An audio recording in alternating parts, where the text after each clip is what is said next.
ناظرین کی خدمت میں سلام و آداب. آپ دیکھ رہے ہیں وائس آف لداخ. آج جمعرات جولائی کی 30 اور صفر کی 15 تاریخ ہے. آج کی تازہ ترین خبروں کے ساتھ میں ہوں آپ کا میزبان سید ہاشم رضوی. ناظرین سے گزارش ہے کہ تازہ ترین خبروں اور حالات و واقعات سے باخبر رہنے کے لیے ہمارے چینل کو سبسکرائب کریں اور خبریں آخر تک ضرور دیکھیں. آپ دیکھ رہے ہیں آپ کا پسندیدہ news channel voice of Ladakh.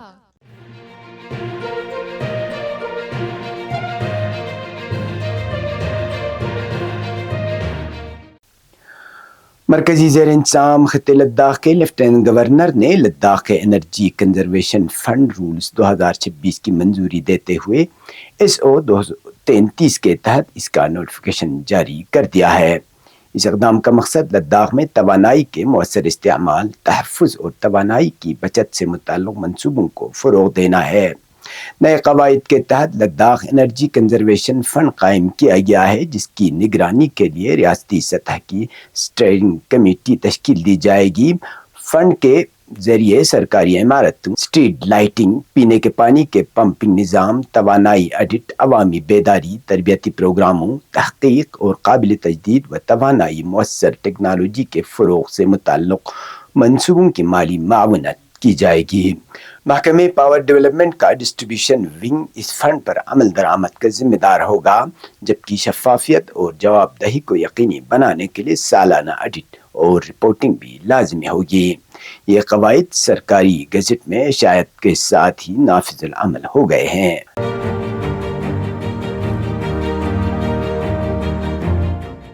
Additional district development commissioner Kargil Ghulam محمد نے ضلع میں آوارہ کتوں اور دیگر آوارہ مویشیوں کے بڑھتے مسئلے سے نمٹنے کے لیے کیے گئے اقدامات کا جائزہ لینے کے سلسلے میں ایک اجلاس کی صدارت کی.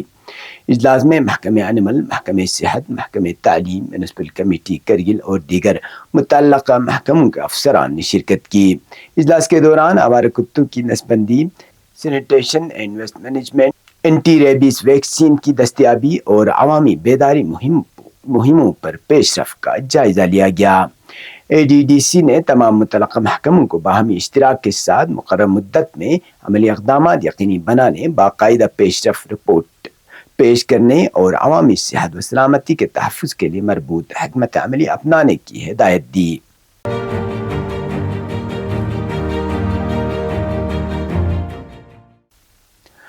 لداخ کے چیف سیکرٹری آشیش کندرا نے بدھ کے روز کشک بکولا رنپوچے ہوائی اڈہ لیہ میں زیر تعمیر نئے انٹیگریٹڈ ٹرمینل بلڈنگ کا معائنہ کیا اور جاری تعمیراتی کاموں کی پیش رفت کا جائزہ لیا. اس موقع پر ایئرپورٹس اتھارٹی آف انڈیا کے حکام نے بھی انہیں منصوبے کی موجودہ صورتحال، حاصل شدہ پیش رفت اور تکمیل کی متوقع مدت سے آگاہ کیا.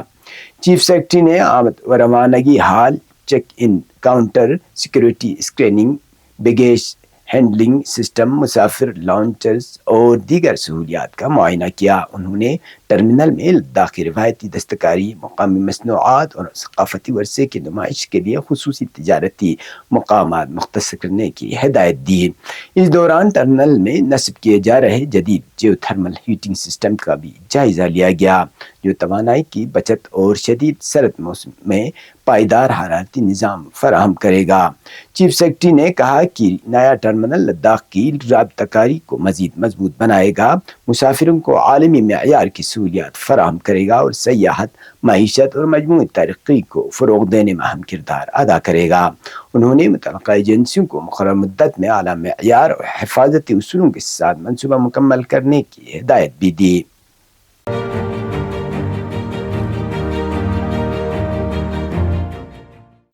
قومی صحت مشن لداخ نے جن جن رکھے دھیان TB مکت ابھیان کے تحت UT سیکٹریٹ لیہ میں TB کے خاتمے کے لیے ایک خصوصی مہم کا انعقاد کیا. اس مہم کا مقصد نیشنل ٹیوبرکلوسس ایلیمینیشن پروگرام کے تحت TB کی بروقت تشخیص اور ابتدائی مرحلے میں مریضوں کی نشاندہی کو یقینی بنانا تھا. مہم کے دوران جدید portable digital chest X ray کے ذریعے شرکاء کی اسکریننگ کی گئی تاکہ مشتبہ ٹی بی مریضوں کی جلد شناخت ممکن ہو سکے۔ اس کے ساتھ ساتھ احتیاطی صحت کے فروغ کے لیے غیر متعدی امراض کی اسکریننگ بھی کی گئی، جن میں بلڈ پریشر اور بلڈ شوگر کے ٹیسٹ شامل تھے۔ اس اسکریننگ مہم میں مجموعی طور پر 99 افراد نے حصہ لیا، جن میں 55 مرد اور 44 خواتین شامل تھیں۔ اسکریننگ کے بعد 24 افراد کو مقررہ طبی ضوابط کے مطابق مزید جانچ کے لیے CBNAAT ٹیسٹ کے لیے منتخب کیا گیا۔ قومی صحت مشن UT لداخ نے کہا کہ یہ مہم ٹی بی سے پاک لداخ کے ہدف کے حصول کی جانب ایک اہم قدم ہے، جس کے ذریعے بروقت تشخیص، مربوط طبی اسکریننگ اور فوری علاج کو یقینی بنایا جا رہا ہے۔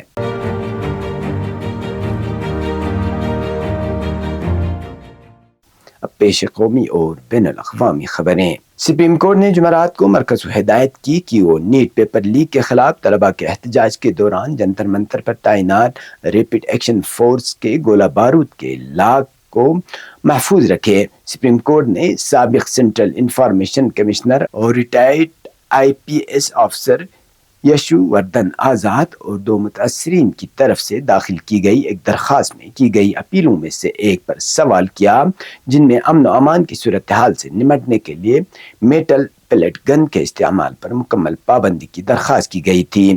سپریم کورٹ کی بینچ نے bureau of police research and development کی ایڈوائزری کا حوالہ دیا اور کہا کہ پولیس کو غیر معمولی حالات میں پیلٹ گن استعمال کرنے کا اختیار حاصل ہے۔ چیف جسٹس سوریہ کانت اور جسٹس جمالیہ باغچی اور وی موہنا پر مشتمل بینچ نے سینئر ایڈوکیٹ ورندا گروور کی عرضیوں کا نوٹس لیا اور دلی حکومت کو حکم دیا کہ وہ ان لوگوں کو بہترین علاج فراہم کرے جو نیٹ پیپر لیک احتجاج کے دوران پیلیٹ گن سے زخمی ہوئے تھے۔ تاہم بینچ نے کہا کہ وہ 20 جولائی کو کاکروچ جنتا پارٹی کی طرف سے بلائے گئے احتجاج میں پیلیٹ گن کے استعمال کی جانچ کے لیے تیار ہے۔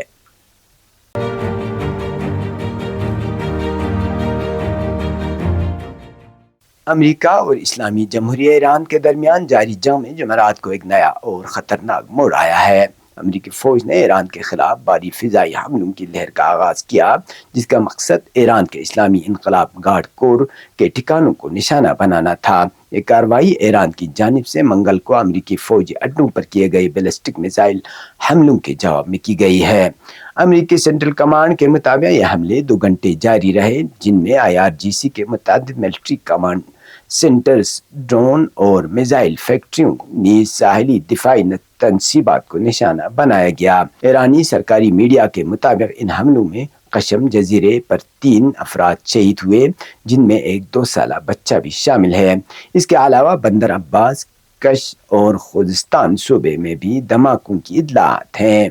ان تازہ کارروائیوں سے قبل کچھ دنوں کی نسبتاً خاموشی تھی، تاہم ایران کی جانب سے اردن میں امریکی اڈے اور اپنائے ہرمز میں تیل کے ٹینکروں کو نشانہ بنانے کے بعد امریکی صدر ڈونلڈ ٹرمپ نے سخت جوابی کارروائی کی دھمکی دی تھی۔ یہ کشیدگی اس وقت مزید بڑھ گئی جب سعودی عرب نے عراق میں ایران کی حمایت یافتہ ملیشیا کے خلاف امریکہ کے ساتھ مشترکہ کارروائیوں میں شمولیت اختیار کر لی ہے۔ عراق کی ایران نواز ملیشیا پاپولر موبلائزیشن فورس نے بتایا کہ ان حملوں میں کم از کم 20 ارکان شہید ہوئے ہیں۔ خیال رہے کہ امریکہ اور اسرائیل کی جانب سے فروری میں ایران پر حملے شروع کیے گئے تھے اور صدر ٹرمپ نے ان جنگ کو چند ہفتوں میں ختم کرنے کی پیش گوئی کی تھی، لیکن اب یہ جنگ 5 ماہ پر محیط ہو چکی ہے اور اس کا کوئی واضح خاتمہ نظر نہیں آ رہا۔ یہ تھے اب تک کی خبریں، اسی کے ساتھ مجھے اور میرے ساتھیوں کو دیجیے اجازت۔ اللہ حافظ۔